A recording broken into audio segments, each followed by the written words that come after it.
What's good, y'all? It's your boy J.Brock. It's Clapitup LA. You know what I'm saying? I'm right here with the homie Lotto Rocket, the royal one. If you do your homework on what his name is, you know what I'm saying. He brings all of the Hawaiian flavor with all of the LA roots. He is the Island Gerber. Yes, he is a businessman. You know what I'm saying. And when you listen to that music, you're gonna get every bit of what Lotto Rocket is bringing here to LA. Shout out to Mac and Co. You know what I'm saying? Shout out to everybody. You see the shirt, you see the merch, the Hawaiian Hot Boy merch. The you know what I'm saying? You see going up. Chain, yes, me? sir. Yes, All sir. That. How you doing today, man? I'm solid, bro. I'm steady. I'm good. I'm keeping it going. You feel me? As you should. You should. It's a blessing to be sitting here with you, man. I've been hearing about you since I really got involved. Shout out to Cypress Marino, Catch 22. When they brought me around, you couldn't go without hearing about Lotto Rocket. You had to hear. I think you was one of the first person I heard about. I'm like, who is this guy? This guy is a big factor in the game. Man. So, Lotto Rocket, people know you for who you are, right? Yeah. But you have a different side to you. There's a video where you playing a ukulele. Now, I'm sure people don't assume that you even know how to get down like that. But the ukulele is something that's huge in your culture and where you are from. So speak on even the process of learning how to even play the ukulele. Man, that goes back to birth, low key, man. Like, I grew up in like a very heavy Hawaiian setting. You know what I mean? Like, I grew up, my pops, my mom, they were hula dancers. Yeah. Like, you know what I mean? Like, and even when it comes to like the male side of hula dancing, and I don't want people to get the shit fucked up. Like, it's not no feminine shit. Like, it's like, you see like the warrior Polynesian side of shit. You and know people what I mean? might think it's the feminine stuff, yeah, right? Exactly. But so I mean, okay. So what are some of the things that you've heard about what people had to say about, because y'all wear the whole little like skirt looking thing and stuff like that. Does that make you ever feel like it's feminine at all? Nah, not at all. That's culture right there. Yeah. Like, that's culture. And you see a big ass Samoan walking down the street wearing that shit, you're not gonna say nothing. Not gonna say nothing to bro. Exactly. You gonna let him do what he do. You gonna let bro do what he do. Exactly. So but yeah, going back to the ukulele shit, my uncles grew up. I grew up watching my uncles play that shit. Like when my mom was dancing hula, when my sister was dancing hula, like all my cousins and shit like that. So, and of course that comes with the form of singing. You know what I mean? Sure. But coming up, growing up, all my family could sing, but I could never sing.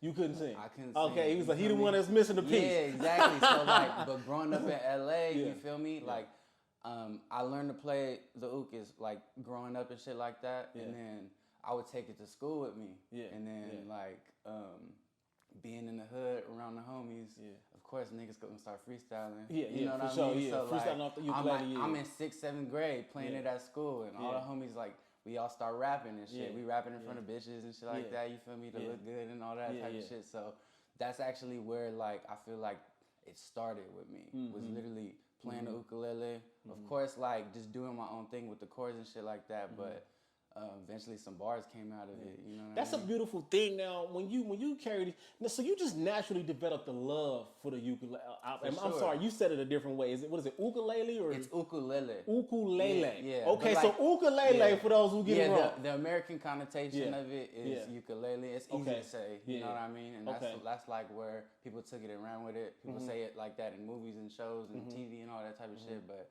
the real Hawaiian structure of the word is ukulele. Okay, now have you ever found yourself in an emotional state and you was able to pick up your ukulele and was able to play? Yeah. Okay, so when did you realize that was something that was actually more therapeutic? I was just gonna say that it was therapeutic. Like all the time. I would say growing up, like I would say middle school, that's when like I feel like life started to change for me. Like I remember at elementary school, shit was all fun and games, and I remember going to middle school. I went to Carnegie Middle School in Carson, and like I remember walking into that motherfucker, and it was like a jungle. Like you feel me? It was like I grew up with my my pops like being around gang members all the time, but seeing young motherfuckers that's like 12, 13, 14, banged out, like tripping, catching This is phase, crazy, like, all this type of shit. Like, and you in school, you're not around your parents, you're not around your family and shit like that. So you getting dropped off. I'm walking into school and I'm seeing shit turn upside down. You feel me? Like fast. I remember when, the first day of 6th grade. I want to say this dude's name was Ruben. First day of 6th grade, dude got killed.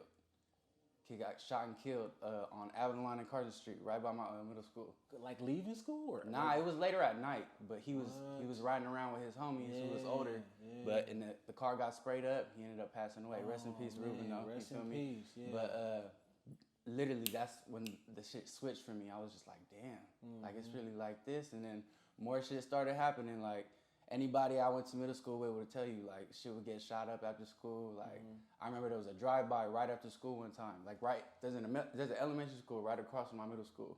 We was walking from school to walk to the McDonald's around the corner, but we was walking in front of the elementary school. Wow. Motherfuckers pulled up on us, shot at us, and all that shit in front of the elementary school. In middle school? In middle school. Carson was different. I didn't know about all that. People try to, you feel me? Because there's always that debate, Carson's not LA, but it still get bracken. You feel me? You got the Samoans, you got the blacks, you got Mexicans. It get crazy. Crazy. People try to downplay it, but you feel me? Come to Scottsdale Projects and say that shit and see if you make it out alive. I'm gonna tell you like this. I am not that type of dude. I want to go home at the end of the day. But you know, I thought middle school was kind of that time in life where we did a lot of mischievous things. Oh yeah. Like I was trying to get involved in that stuff, but I kind of quickly realized like I'm cool. I don't want to deal with that type of heat. Exactly. There's some heat that come with this. It's not. You know what I'm saying? Yeah. And but see, to hear that you guys, it was a drive-by. How did y'all take that at that age? Was that kind of something that y'all was proud of, or was it something that y'all was kind of like, man, I'm kind of scared? It was a little bit of both. Like, you feel me? There's that sense of like, oh shit, it's crazy. You feel me? But at the same time, it's like, damn, it's kind of fucked up. Yeah. You know what I mean? It's both sides because like people gonna try and shrug it off and like, oh yeah, it's bragging out here. Yeah. But at the same time, you really think about it, put it in retrospect, and it's like, nah, that's kind of fucked up. It's nothing cool about that. Yeah, it's really not. You know what I'm saying? Really and I feel like, especially in the music game, and y'all make y'all music out of music, but I feel like people take it as if my life ain't like that, then I'm not hard enough, or you know what I'm saying, or I'm really not about it. But to me, hey, I don't want no parts of that. After growing no parts of that. Shit, like I respect whoever is just true to themselves way more than anything. Instead of being a crash dummy and dipping into some shit that's gonna fuck your life up. I respect whoever done been the same person or has just stuck to who they are and done what they wanted to do. That's way more respectable than a motherfucker jumping into some shit because I think it's cool or it's because what everybody doing at the time. Faking it. Yeah, like, exactly. You faking the funk. I think that shit don't get you far. Okay, so coming from your perspective, do you feel that somebody who isn't necessarily participating in all the gang activities or the street activities, do you feel like, oh, well, you a bitch, you a pussy because this ain't what you do? Okay, because I feel like in today's narrative, motherfuckers that gangbang, there's still bitches and pussies. Hey, it's just on both sides. It's on both sides. Yeah, there's bitch ass motherfuckers from a bunch of hoods. It's it's how you carry yourself. Yeah, facts. You feel me? Because that's the thing with gangbanging, it comes with a code. Yeah. There's motherfuckers that don't live by the code. You feel me? Like, and the code is like stretched way more thin nowadays. You feel me? Motherfuckers don't live by the same rules the OGs used to. It's a whole different situation. But yeah, going back to your point on the ukulele shit, I would come home after dealing with all that shit. Yeah. My bad, we went all the way somewhere else. No, you good. It's a good conversation. Don't even trip. I just wanted to make sure we got that jotted down, you feel me? But yeah, I would come home after dealing with all that shit. Yeah. My mind would be racing, you know what I mean? Like, and sometimes I'd pick that motherfucker up and start playing just to escape for a little bit. You know what I mean? Yeah. Like, just tune the shit up, strum the strings a little bit, and just escape for like 20, 30 minutes just playing that shit. That's a beautiful thing. Now, let's talk about Fabulous Grill number 2, Carson Street. You know what I'm saying? You say this place is home. Yeah. Right? Now, when Lotto Rocket goes to Fabulous Grill number 2, what is Lotto Rocket ordering? Is he getting the chili cheese fries with the pastrami? Yeah. What you getting out of there, man? All right, first of all, it didn't used to be always called Fabulous Grill though. It used to be called Omega Burger. Oh, okay. But like growing up, I want to say majority of my life until I was probably like a young adult, it was called Omega Burger. Okay. But same shit, they got the same menu and all that. I don't know what happened. They might have changed owners or. Yeah. You know how that goes. Yeah, you know how that goes. Did you like it better as Omega Burger? It's the same shit. Okay. Yeah, so I wasn't really tripping. As long as the menu was the same, I wasn't really tripping. But I go with the chili cheese fries. I gotta get extra cheese though. Oh Extra man, cheese. they don't know. Wait a minute, did you ever do the pastrami? Get in on the chili cheese pastrami? I do, but to be real, I'm not a fan of the pastrami girl. Oh Yeah. man, not the pastrami. I mean, you Yeah. gotta hit it once. Though. Nah, I didn't hit it. I didn't Hey. hit it before, but like we talking about a go-to. Yeah. I don't know. My focus is the cheese, man. I'm a cheese lover. I put cheese I on feel that. everything. I feel that. You feel me? I feel that. So I need the extra cheese. I need Yeah. an orange bang. Yeah, You feel the me? orange in bang, the okay. styrofoam cup. Yeah, Like, yeah. that shit be busting like a motherfucker. Okay, I got you. Do feel you me? put that $1,000 dressing on there? Oh, hell yeah. Yeah, they don't know about the $1,000 They don't know dressing, about- bro. You feel me? They don't know They don't know about that that. $1,000 dressing on the chili cheese Only fry. real ones know about that, bro. On the real. So I gotta ask you spend a lot of time back and forth from Hollywood to Hawaii Yeah. to California. So what are, because a person like me, I ain't never been to Hawaii. Gotta go, bro. All I've ever seen was the pineapples and the tropical and all this stuff. Is it like what people would imagine if they've never been there? It depends on what you're looking for. Yeah, as far as like a little beach getaway at your hotel, yeah, if you stay on the Waikiki Strip. Okay. But it's a lot more. I feel like people only go for that. People go and they stay in their hotel room and just go to the beach by their hotel in Waikiki. And don't necessarily explore They don't everything else. explore. There's a whole lot more than that. Yeah. You feel me? There's beautiful hikes. There's beautiful jungles. There's beautiful sights to see. There's beautiful places to go. There's great food all over the island outside of the Waikiki Strip. You feel me? Real traditional Hawaiian food, real culture shit, real home-style gravy, all that type of shit. Yeah. There's even a real bad homeless population. It's really bad. You It's never heard really of that bad. one. No, Okay. it's real bad. It's real bad. I want to say like it's a real bad like drug epidemic out there. Okay. So like Currently? yeah, Okay. it causes a lot of homelessness. Like if you go right outside of Waikiki, it's like Skid Row. Oh, wow. You're just gonna see tents everywhere. Yeah, yeah. And unfortunately, like a lot of people drugged out and just like on bullshit and shit like that. Like it's been like that for like I want to say some years. You know what I mean? It's not pretty, but you feel me? You can find paradise in it. You know, facts, but it's not. It's not everything. It's not just the beautiful shit you What see we on the see, fucking right, yeah. what's it just called, like the calendar or the postcards and shit like that. But there's beauty in it everywhere. I wouldn't focus just on that little bit of negativity, but I'm just bringing that to the light. You know what I mean? I got you. Now, you have an uncle who's pretty big in the reggae scene out there. Yeah, for Okay, sure. and one of your first times at the Novo, was that with your uncle performing at the Novo? Nah. Okay. Nah. Well, my first time at the Novo, I popped out with my homie I Feels. He's Okay. He's a rapper from Gardena. I Feels, okay, Yeah, he's a yeah. rapper from Gardena. He was there was like a handful of people that told me I needed to start rapping, like, cause you feel me, I would just fuck around, and I had homies that was real rappers. Like I would freestyle, like just fuck around.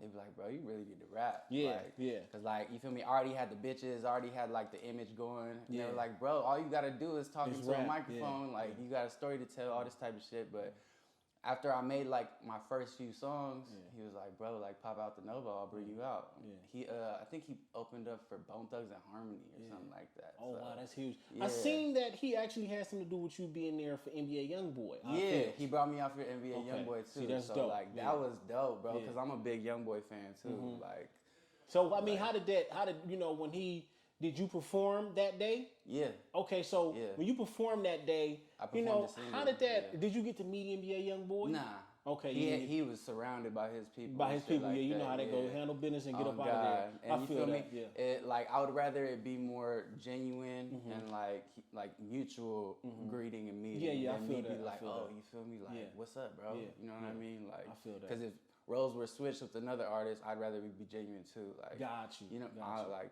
Yeah. Motherfuckers don't notice, but like artists hate being just ran up on. You know what I Yeah, mean? yeah, Like, that's true. Yeah, yeah. course, And like- you know they deal with that all day long. yeah, You know what I'm exactly. saying? We deal Yeah. with that all day. Yeah, and yeah. like I would respect the relationship more if it was mutual instead of like motherfucker coming up like kind of makes it. I feel like if I did that, it would make it seem like I wanted something from him instead of it just being a genuine meeting and stuff like that. But yeah, he brought me out. It was a dope show. It was a dope show. It was a great opportunity. Like walking out like at a young boy show, at a young boy crowd. Yeah, like you know that it was shit turned. was crazy. You know it was that turned, shit yeah. was crazy. Was it any, walking out there, was it any butterflies? You know what I'm saying? You gotta put on. You gotta put on. It's Okay. never butterflies. Okay. What's crazy is, like, when I was young, like, I don't know if you've seen the videos, like, on my Instagram or my Twitter, but I used to dance hula, like, on stage when I was, like, 5, 6 years old. Okay, I didn't see in front of big-ass crowds, like, big crowds. And, like, I won a solo competition when I was 6 or 7 years old in Hawaii. Yeah. Like, we flew out to Hawaii. I competed in one. I was, like, it was like 6 or 7. I came home with the trophy, brought it back to California. Wow. So hula is something that's really serious out there. Oh, for sure. It's like, it's everything. It's really deep in our culture. People don't know this, but when the British and America came and colonized Hawaii, they made it illegal to dance hula because... What? Yeah, because they were pushing the Catholic and Christian religion on the Hawaiians. Wow. Yeah. And when we dance hula, we're telling stories about our ancestors and we're worshiping God. But they looked at it as, you're not worshiping Jesus, so it's demonic. Wow. So when they came and put all the laws in the act, they made dancing hula illegal. Wow. So that's dancing deep. hula is actually something that's really deeply rooted in our culture, you know what I mean? Wow, Like, yeah. so. And see, that's something I never really understood. Now, there was this shirt that you wore at the Dub magazine show, July 21st, 2019. Oh, yeah, the one with Shoreline? Yeah, and you said you wore this shirt in representation of, I don't know if I'm saying it right, Monocaya, because of the constant form of corruption. Yeah. Now, was that something that you were talking about just now? Or that's different? Actually a different form of corruption. Monocaya is a mountain on the Big Island of Hawaii. Yeah. And what they were trying to do was build a 30-meter telescope on top of Mauna Kea. And it's one of the, I want to say it's one of the biggest mountains of the world. It's like right under Everest or something like that. And what people don't know is that's like sacred Hawaiian ground. Like Hawaiians believe that, like, I don't know the full history and the story, so don't quote me on this or judge me. Yeah. Don't judge me. Fellow Hawaiians or Kanakas. Disclaimer. You feel me? Disclaimer. But it's something along the lines of, at its highest peak, God and man, you feel me? That's where the first man was brought to earth. Because it's at the highest peak. Or something along those lines, you know what I mean? So it's sacred to Hawaiian people. You know what I mean? And they were trying to build a 30-meter telescope on top of the mountain to study the stars and all that type of shit. But, like, think about it this way. Us Hawaiians navigated island to island all across the Pacific looking at the stars. We didn't need no fucking telescope. Wow. You know what I mean? So y'all took it there because y'all had to. Yeah, that's what y'all did. and it's sacred ground, you know what I mean? Like, you already took all our islands. You already brought diseases to our islands. You already did all this fucked up shit. You making money off hotels and there's people starving in the streets. You want to build a telescope on our sacred land so you could look at the stars? Man, go do that shit in America. There's a mountain you could build that shit on in real, like the mainland. You know what I mean? You ain't got to come over here and do that shit where it's already doing too much. You know what I mean? So that shirt, it has like a mountain on it, like representing Mauna Kea. So I wanted to wear it at the Dub show in front of a big ass crowd, in front of a sold out Shoreline crowd, so everybody would see it type shit. And that's a beautiful thing because you spoke on how you and your dad used to look at Dub magazine. Yeah. And now you on the Dub stage. Yeah, you know what I'm saying? crazy. Being performed. So when you on that Dub stage, man, like, you know, are you thinking like, wow, I made it to here. Like, I made it here. That day, hell yeah, I was. Because that was when I low-key first started rapping. And that was the first big show I did. I remember I was backstage, and rest in peace, Debo. Debo was back there. Big Debo, you feel me? Yeah, okay. Yeah, so, Tiny from Friday. Tiny, yeah, for sure. Bro, he was back there chilling. I'm back there with Shoreline, G Perico, and I just started rapping. So these are motherfuckers I've been listening to, you know what I mean? So I'm like, damn, like this low-key surreal. You know what I mean? And then, and One Take J too. Shout out to Jay. One Take J. But yeah, I ended up going on. I didn't know the crowd was that big either. Like, I knew it was the Dub show, but I know I went into the entrance and I just went backstage. I didn't see what the crowd looked like. So once I hopped out on stage, I was like, damn. Like, Yeah, I couldn't believe really shit. is. I'm like, oh shit, it's gonna be viral. Yeah. And I feel me, I just started rapping. I only had a few songs, so I was just gonna do my shit and go up the best as I could. And it was a great turnout, you feel me? Like, I made sure I said my Instagram name on stage, had dumb followers. People were making like videos of the whole show, throwing me in like the shoreline collages and shit like that. So it was a good like opportunity. That's hard. That's hard. Yeah, and then coming home, telling Pops, you feel me? Like, Pops, you remember you used to buy me the dumb magazines to look at the rims and the bitches in there. Like, how did Pops take that? Oh, he was proud. Yeah. He was proud for sure. He posted the flyer on his Instagram and shit. Yeah, he was proud for sure. Yeah. Hey man, and that's dope that, you come from, in this life that you can come from being that person, which is all you can see is from a distance. Yeah. But then you can be the person that made it to the stage. Yeah. That's a blessing, bro. Now shout out to that, man. Now, appreciate you, bro. At 11 years old, your older cousins get into it with somebody. They put a young Lotto Rocket on there to make a diss song. They say, let's get Kehlani on the song, man. Let's get him on that song. Do you remember what you were saying in this song at all? I don't, honestly. I just remember it was a diss, and we was talking about girlfriend. Like, oh, man. They had me say her name, and then, like, I was talking about, like, how, like, what, you feel me? Like, I was finna fuck the bitch. And I'm like 11, and I got a squeaky-ass voice. I ain't hit puberty yet. So I'm like, I'm finna fuck your bitch. Yeah. I remember one of my lines was, like, I'm finna have her booty moving like Jello, like some little kid shit. You know what I mean? Like, oh, man. This sounds like it was so fun. And all my older cousin, all his homies, like, they all like 18, 19, so they dying laughing while I'm doing this shit. But they're like, oh, we finna bleed him. Yeah, like he finna kill him with that. And that's back when all the music was on MySpace too. So they fucking bounced it out, put the file on MySpace, uploaded it, and it went up. Oh, that's wild, man. Because you speak on being around them, and they had everybody from everywhere in there. Yeah. What are some of the things that you remember about their work ethic that you apply in your game today? I would say like unity, chemistry, constructive criticism, because they would always get on each other's head, but not in a disrespectful way or to put the next man down, but like, step your game up, bro. Constructive criticism is a big one. It is. Especially now. You gotta be able to take it. Facts. And build on it. Facts. People in this industry, people have big egos. Yeah. You know what I'm saying? And it's kind of like, if you tell me something wrong, my ego too big. You can't tell me that. You know what I'm saying? So that's a good one to learn. Now, how have you practiced on making sure that you learn how to, differentiate constructive criticism from hating? Because you do have hating, but you also have constructive criticism. Yeah. So how have you learned how to process either or? Well, first of mostly anything, I don't take anything personal. Okay, like, for sure. Regardless, whether it's constructive criticism or hating, I never take shit personal because I can't let what anybody's saying affect me regardless. Because regardless, I have to do my shit. Facts. I have to be me. I have to do what I want to do. I know where I want to go, what direction I'm going. I got to get there. All that is just noise. Yeah. I could take it, you feel me, into consideration if it is constructive, or I'm going to brush it off if it's hate. You know what I mean? It's one or the other. But I never take either one serious. To be honest, I laugh at the hate because it's always funny to me. Like, any hate comments I get, I'm like...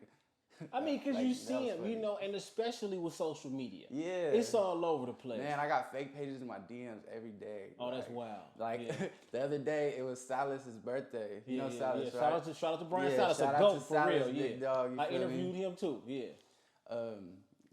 Exactly. It was Silas's birthday, and I tweeted him, and he tweeted me back. He was like, appreciate you, Lotto. Like, you one of the hardest motherfuckers out. Like, and somebody had something to say. Man, I tweeted it, and then this fake page who always be hating on me, bro. Shout out to you, bitch ass. But I don't block him or nothing because it's funny. It's entertainment to me. I posted the tweet, and he was like, that nigga don't even fuck with you, bro. Like, but the thing like is, shit like that is so funny. The thing is, though, people have to really understand. Everybody wants to be successful, but you got to understand what come with it. Yeah, it's good and bad. Yeah. I mean, you know what I'm saying? All we want to really focus on is the good, but it's definitely bad. You feel me? So with success comes hate.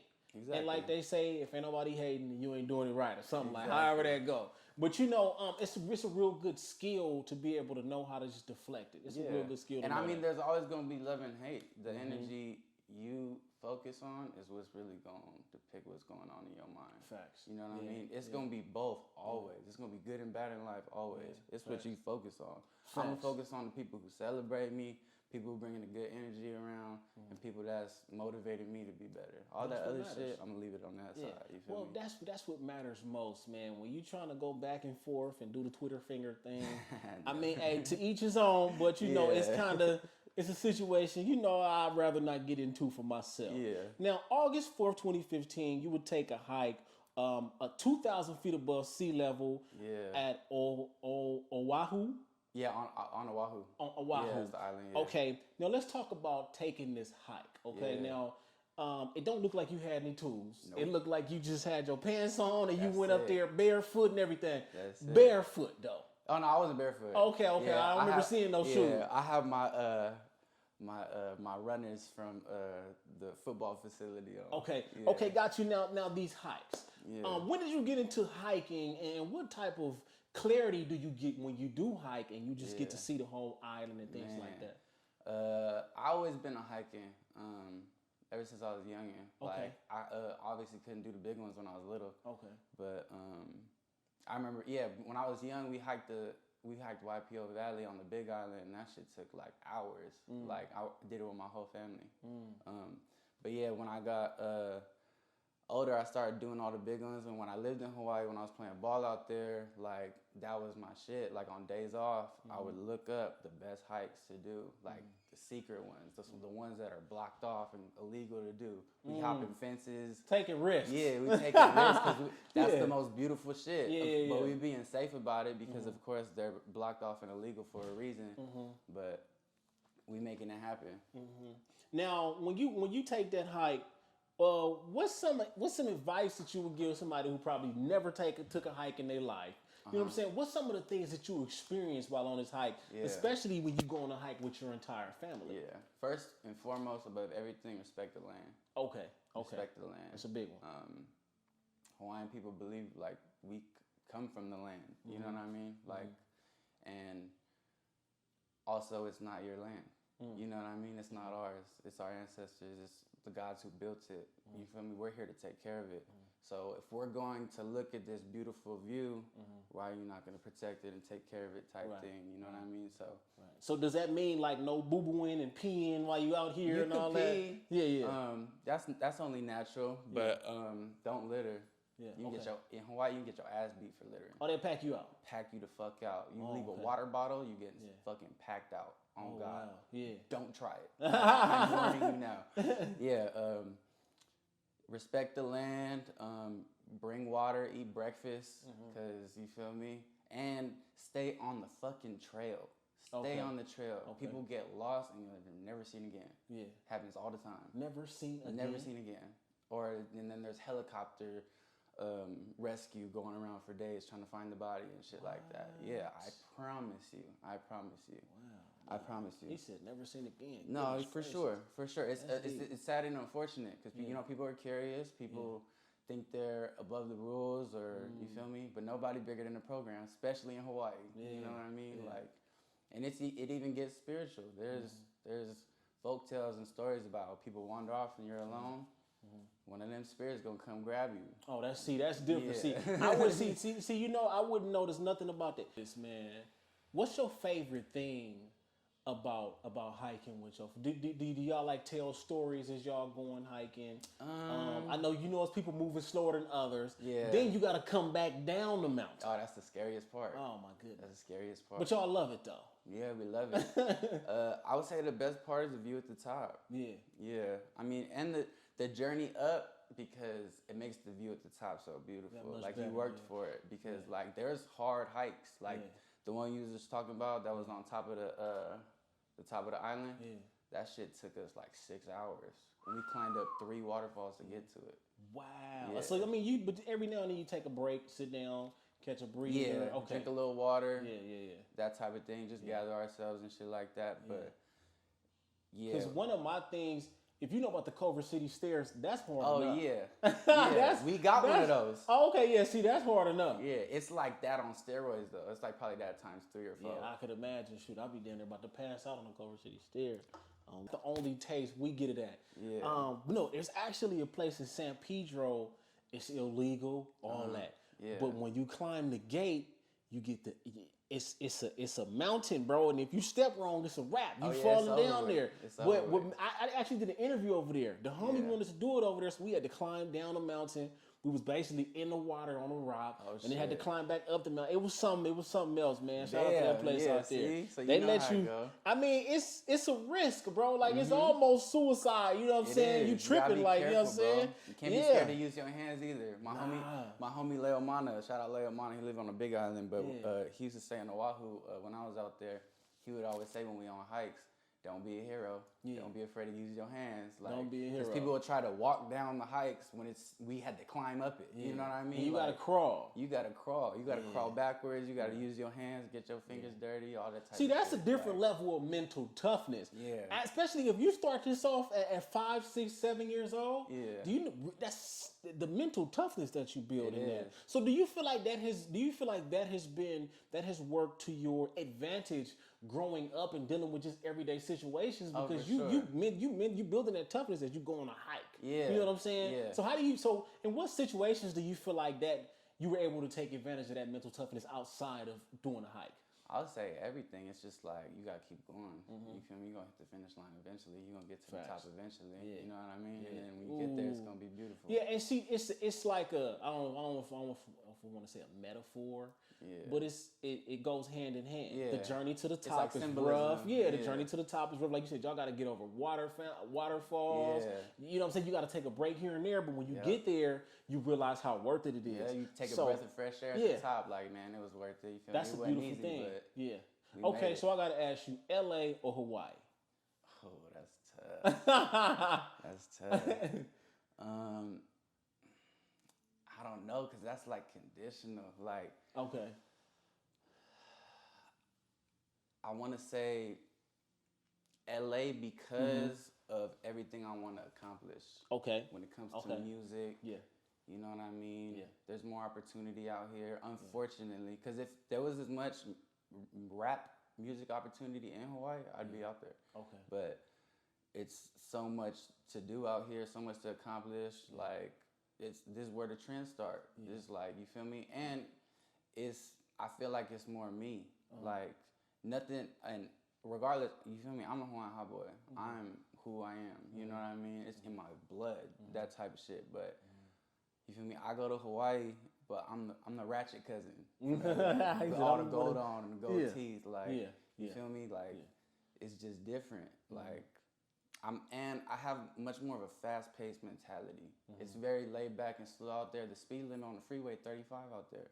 Really? Yeah. So like, is any traffic out there? Oh, it's traffic for sure, but they.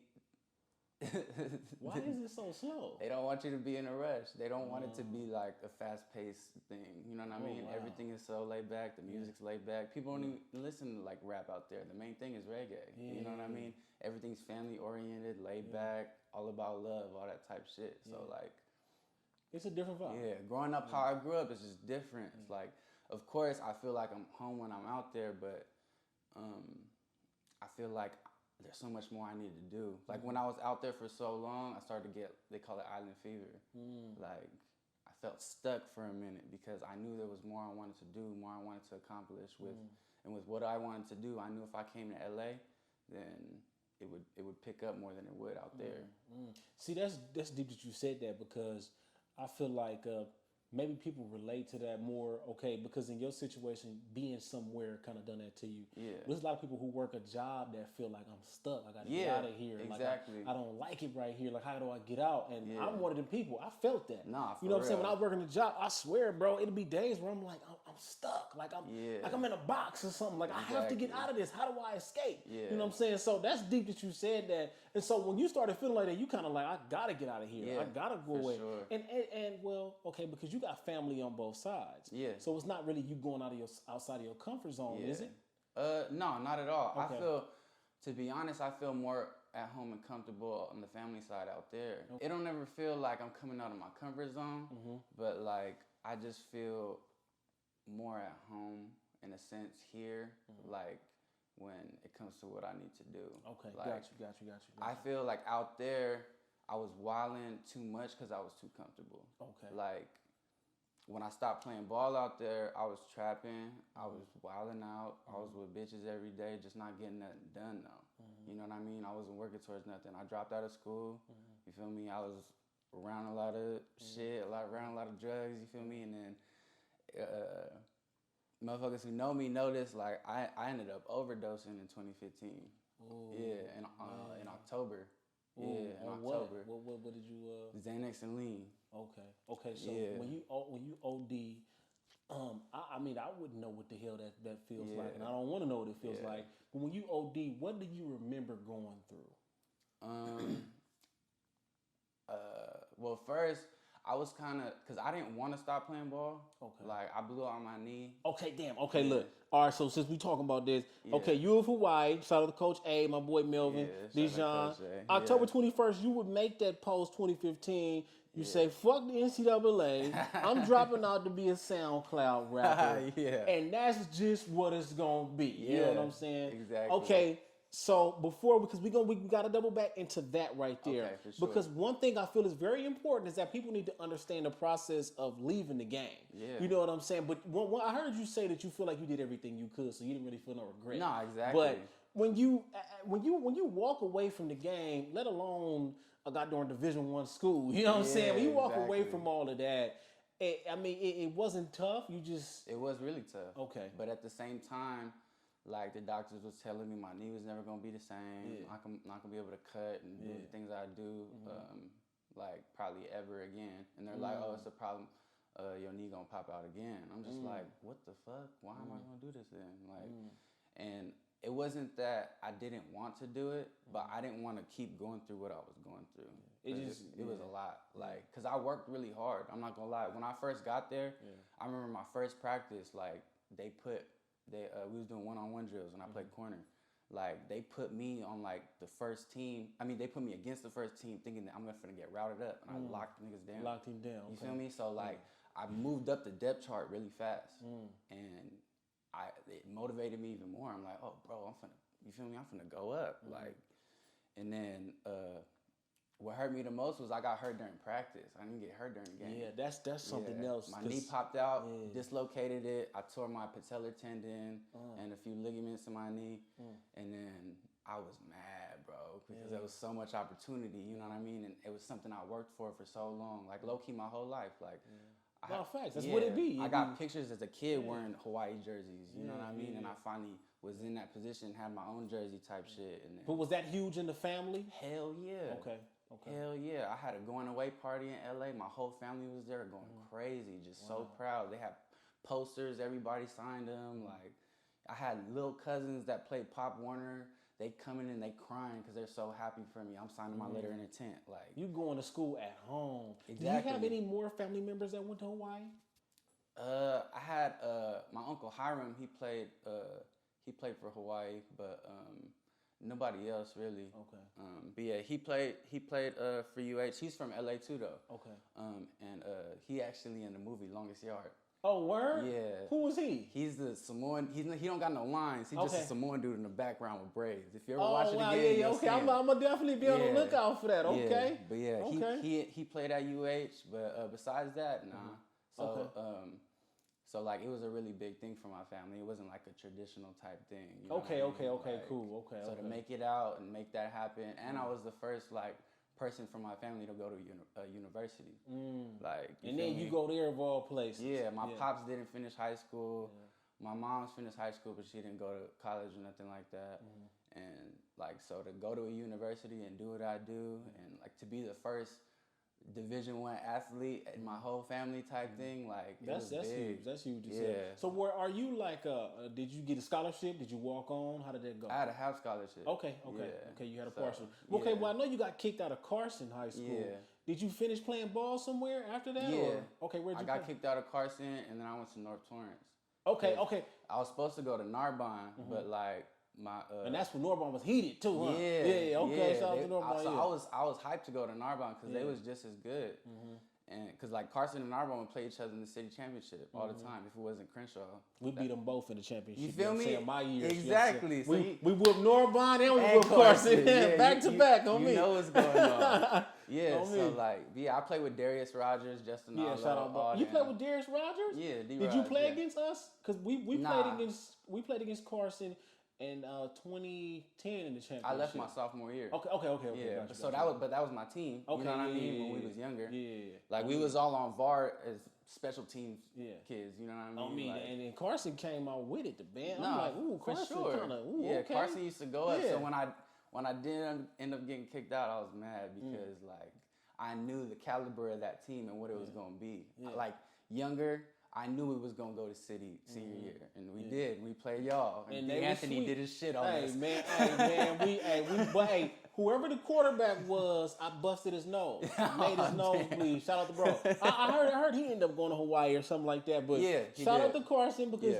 I kid y'all not, I think that first drive, the running back came out and broke on us for like 60 or something. Yeah. I'm like, ooh wee, but they ain't scored after that. It was like 46-6. Shout out to Carson. It's all good. You know what I'm saying? It was fun while it lasted, you know what I'm saying? Yeah. But, okay. After Carson, I was supposed to go to Narbonne, but at that time I was on probation. Okay. Like, I was supposed to go to juvie because I violated when I got kicked out. So, but my mom was begging my PO to like not report it and like turn me in and shit like that. And then the LA Unified District was going to send me to Narbonne. She was like, don't send him to Narbonne. It's all Crips and essays over there. Oh, man. He's going to get in more trouble over there his first day. Yeah. So, like, she was like, we got family over in North Torrance. You feel me? I had a cousin who, you feel me? Thank you, Auntie Cavena, Uncle Kai. They let me use their address. And then I ended up going to North Torrance, and it was a totally different environment. That's a blessing because you mentioned being on probation, still being able to go to University of Hawaii. Yeah. After all that, like I would figured it would kind of be a little more trouble trying to get into a university like that. Yeah. But you still were able to go. Yeah. Thankfully. I mean, thankfully. Blessing. Yeah. They look past all that, and because I had a cool relationship with the coach. Okay. So Norm Chow. Yeah. Shout out Norm Chow. Shout out Norm Chow. He believed in me for sure. Yeah. So he saw the best in me. He saw the good in me, regardless of what happened in my past. So he gave me opportunity. That's what's up. I'm forever grateful for that shit. That's what's up. Now I know Hawaii. A big part of Hawaii football, they do the chants before the. Yeah. Did you participate in any of the chants? Hell yeah! I'm right in front, going crazy. Can you explain? Okay, what are they saying in these chants? It's like a word. It's like it's what the one we do is like it's a chant that the warriors, like ancient warriors used to do before they went to war to intimidate their opponent. Yeah. So we do it before a game to intimidate our opponent. Same shit. Yeah. It's funny. Yeah, crazy Islanders coming out, eyes popping out their face, sticking their tongue out, going crazy, yelling at the top of their lungs. Like, crazy, Yeah, it's supposed to intimidate the opponent, just like in war. And I'm not saying funny. I'm saying it was funny because last night I saw, I guess they were doing a spring game and it was Hawaii. It was they're doing a get down. Yeah. And I was thinking about you like, dang, I wonder if bro participated in this. Oh yeah, we for sure used to do that. It's a special thing to be a part of that culture. Yeah. What's something that you feel like that Hawaii, just I guess the Hawaii football culture, even the school culture, what do you feel like what makes that different from anywhere else? Like, how do you feel like that's an advantage right there? I feel like when you think about it, Hawaii don't got no professional sports teams. Okay, yeah. So the university's all they got. Like, you feel me? That's the only people they can root for. Like, Aloha Stadium is the only football stadium on the island. And it's big as free. You feel me? That's where they had the Pro Bowl for like most of the NFL, like since it was built. You know what I mean? Yeah. So like, I remember we would go out to eat. We would be riding around, and we have like our warm up like sweatsuits on, and then people would see us in public, treat us like celebrities and shit like that. We get free food, we go to Popeyes and shit like that, like random shit. But you would see people's face light up because we all they got. You know what I mean? They don't got no Lakers, they don't got no 49ers, they don't got no professional sports team that's representing for the land. For the land, we all they got. So it was like a blessing. It was a real special thing to know that I went back home and I had that jersey on representing my people, you know what I mean? Straight like that. Now, you got the tribal tattoo on your arm. Hell yeah, you feel me? Now, everybody can't get that. You know what I'm saying? Everybody can't get that. Yeah, so explain, I guess what even this means. Just tell my life story. Okay. Just tell my life story. I got the top part, like when I, pretty much like fresh out of high school when I was starting to become into my own as a man. Okay. And up here it has one sunrise. So that's pretty much like the dawn of me becoming a man. It got tea leaves right here for protection, spearheads for strength, you know what I mean? All that type of shit. It got mountains and stuff and birds pretty much and fish to represent pretty much my connection back to the land. You think about the Pacific Ocean. LA to Hawaii, Pacific Ocean connects it. Wow. Fish is connecting it. Birds are flying back and forth. That connects it. That type of thing. And if you look a little bit lower, I got another sunrise. This sunrise and this flower represents pretty much like a rebirth, like a new day type thing. I got this after I OD'd. Okay. Because I wasn't supposed to make it. I was in a coma for 3 days and my heart was failing. Like my family flew out from LA to Queens Hospital in Hawaii because they thought I was going to die. Wow. And then I woke up. So like this pretty represents the rebirth, the new dawn, you feel me? Only moving forward, not looking back, you feel me? And just shining on since then type thing. Well, what a beautiful way to get back on that topic. Okay, so when you OD, did you remember, do you remember anything or do you remember just like falling asleep and just waking up? Pretty much. I remember I was pretty much going through it like in my head a lot. Was it because of the football thing? Yeah, it was because of football, definitely. And I felt like I was letting a lot of people down. You know what I mean? Because like it was so good for such a good moment, and then it just got bad real quick. I was like thinking everything I could have did differently, could have ran a different way, or hit bro differently. Everything. It was just replaying in my head. I was going through it like. I feel like everything I worked for was gone type shit. So yeah, I was going through it mentally. I ended up popping some Xans. And I remember I had a bottle and it was 12 of them. And then once you start to pop Xans, you start to black out a little bit. And I remember right before like I blacked out, I looked at the bottle and there was none in there. Ooh. You feel me? And so you took all 12. Yeah, and I was drinking lean. Oh man. So I ended up blacking out. My cousin Uilani, she lived in the dorms. And then she came to check on me because everyone was blowing on my phone and I wasn't answering. So like people were worried or whatever. And she had a spare key to my apartment, like just in case I ever got locked out or some shit like that. She came and checked on me and I was passed out like on the floor or whatever. And then I remember briefly like her shaking me and saying, what did you do? What did you take? Blah, blah, blah, blah. Because I think she seen the bottle next to me or something like that. And then I woke up. I thought it was the next day. I wake up, my mom, my family's next to me from LA, like my fucking grandma, everybody, you feel me? Everybody in the room. And I'm like, I'm thinking it's like, say it happened on a Friday, I'm thinking it's Saturday. Like, nah, it's Tuesday. You've been in a coma for 3 days. Like, you know what I mean? Like, it was crazy. It was a real eye-opener. Like, I seen what it did to like the people I love. And like, instead of just handling shit the right way, I chose to numb it instead of taking it on the chin type thing. And it was a real big lesson. I feel like ever since then, I just done handled everything face on, like head on type shit. So it was a big lesson to learn. I grew a lot from it, you know what I mean? And I don't be dependent on drugs like that no more, you feel me? So. And that's kind of like the right advice. You know, don't be too dependent on the drugs. Definitely. Be able to live life and make it through situations without that. But it's a blessing that you was able to make it through. It's a big blessing because, to be honest, life only went up since then. You know what I mean? Of course, there's always been the bumps in the road, but when I look at that moment and I look at where I am now, shit went like this. Like, but you had to go through it. Had to go through it to get through it. You know what I mean? Yeah. Now, I know you had to deal with the disappointment of your parents deciding to really just walk away and things like that. Oh, but hell yeah. How hard was it? Okay, because, boom, you just come out of a coma, and now you got to deal with the fact that they don't like that you walking away from the game and that you about to be a rapper. You know what I'm saying? So, I guess that was your first test right there. Like, okay, now what you gonna do? Go back to it, or you gonna stay strong and keep going? Now, how discouraging was that though? It was pretty discouraging. But I also understood their position in it. Like, For sure.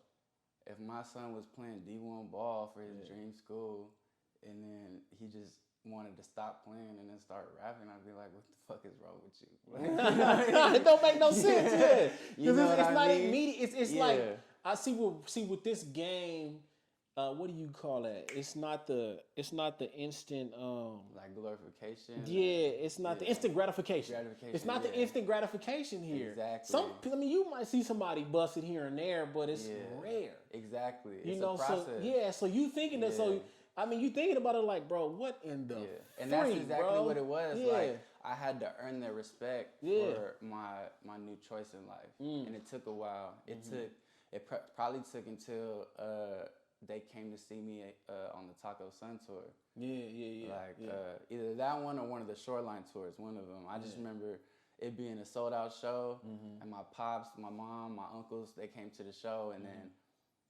Like my pops recorded it, and I could hear him talking to like my uncle, like, "Damn, he this really shit doing is crazy." it. The crowd's going up, like, you feel me? It looked good, so he's Yeah. like, "Oh, this is what this motherfucker's doing." Yeah. You know what I mean? And then, like on top of that, when we go to like family parties and shit, like motherfuckers treat me like a superstar now. And they like, can play your music. Yeah, exactly. Like I'll walk into like a family party, and all my cousins are like, "Bro, I was rolling loud. Like, we saw you on stage, like this, and this," and it's like a good feeling. Because at first, all my family, even my cousins, are like, "Bro, this nigga went D1 and he's just fucking it all off." But now they're like, you feel me? Damn, like he's way more bracket than ever. It makes sense, but it's just all about trusting the process. Exactly. And the thing about that is you really find out who got you and who don't in that situation. Because it's a lot of people who could be so disappointed or so upset with you. They just, I ain't never messing with you again. Yeah. You know what I'm saying? And that's all a part of it, though. Yeah. And in this life, you just got to do what you feel best doing. Exactly. You have to, no matter what people may have to say. Now, were you coaching at North Torrance for a while? I coached like as soon as I got back. I just wanted to be around the game. Okay. And then I would stop by the practices, you feel me? And I would just give like my 2 cents and shit like that. So you were speaking to the kids? Yeah, for sure, because you feel me, I was the captain of the team before I left, and like I put in my work, you feel me, blue gray, All-American, all that shit. So and going to a D1 school, learning all different types of new techniques. I'm coming back and I'm giving everybody the game.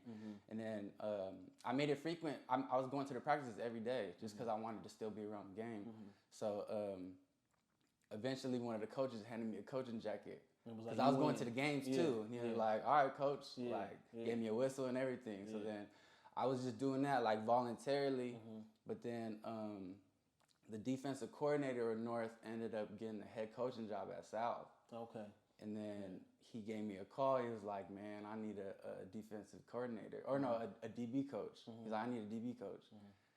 He was like, "There's a check for you and everything." And I'm just you say feel no me? more, Yeah, so I was like, but I honestly didn't want to do it because, number one, the space I was in mentally, and you feel me, I was in the streets still. Like, I came back and I was back with the homies type shit. You feel me? I didn't come back and I was just like on some football shit still. I came back and I was back in the streets on the block with the homies. Like, I didn't feel like I was going to be the best example for the kids, but I only did it because that coach is low-key the reason I got to Hawaii. He used to take me to the gym after practice, give me like workout regimens, make sure I was good. He like forced me to watch film and shit like that. Like, he elevated my game, so I felt like all the effort he put into me, I only owed it back to him if he gave me that call, you feel me? So I ended up coaching the season at South Torrance. They cut the check. I was with the good white people over there. You feel me? I'm trying to teach these goofy-ass white kids with no footwork, all the cone drills, how to get out their brakes and their back pedals and all that. But it was good for me. It was good. Very satisfying. Yeah, it was cool. It was cool. That's good. That's good. Because you got to experience now 2018. You know what I'm saying? This is around the time things start to take off in a real way. Yeah. You will spend your first time in the studio with my boy Mixed by Crook. Yes, and sir. this was all by another engineer not being able to be there. Yeah. Mixed by Crook was the guy who was available. And boom, you know what I'm saying? It was fate. It was fate. There you go. It was fate. Now, when you originally meet Mixed by Crook, what are you going in there thinking about? You know, were you like expecting the other engineer, or was it kind of like, okay, well, we finna go to work, let's do it? I honestly didn't give a shit. Okay. Because I didn't care about rap back then. Yeah. I was just going because SVG Preem begged me to go. Shout out to Not Preem, begging as in like I wasn't fucking with bro, because that's my boy. But as in like he was trying to get me to rap. Like I'm telling you, everyone around me since a youngin was trying to get me to rap, and I didn't give a fuck. You know what I mean? That wasn't, you feel me? Like I would do it fucking around, and then. But I wouldn't take it serious. Like I'm not gonna pay for no studio session. Like, but this whole rap thing came to you. It exactly. was just, it was meant to be. So Preem, he was like, he booked a session. He would book other sessions with other engineers, and then this one day, I talked to him like the day before. He was like, "Bro, come to my session. Come to my session. Let's make one song. Just make one song." And then that happened to be the day the other engineer dropped out. Crook ended up stepping up, taking the session. So I pull up. I'm on some I don't give a fuck shit. The sessions start at like 4. I pulled up at like 6:30. Sessions 4 hours late. late. Exactly. Yeah, I'm pulling up late. I don't care. Yeah. But then I'm seeing Crook work. You know what I mean? I'm seeing what he's doing, and I'm like, oh, bro, look legit. I ain't never seen no engineer work like that. You know what I mean? And then I went in there, started going off the top. He'll tell you it was my full and freestyle, like my first song like I ever dropped. And I went in there, rapped for like 2 minutes straight, and I remember hearing Crook like through the playback, like, bro, he's going crazy. He's still going, like, you know what I mean, like.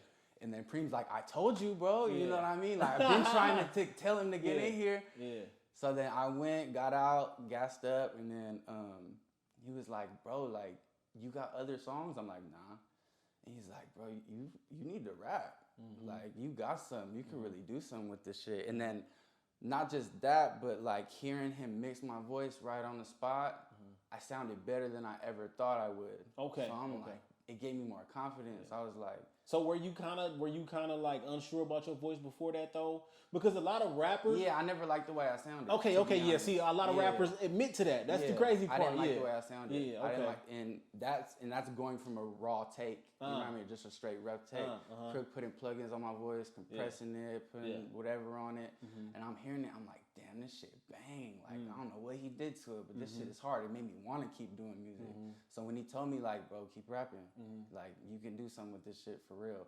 And then knowing who he was, like, cause I knew he was Rucci engineer. I listened to Rucci music. I met Rucci in passing before, so like I knew who he was. And hearing the work he did, like I respected his like comments. You know what I mean?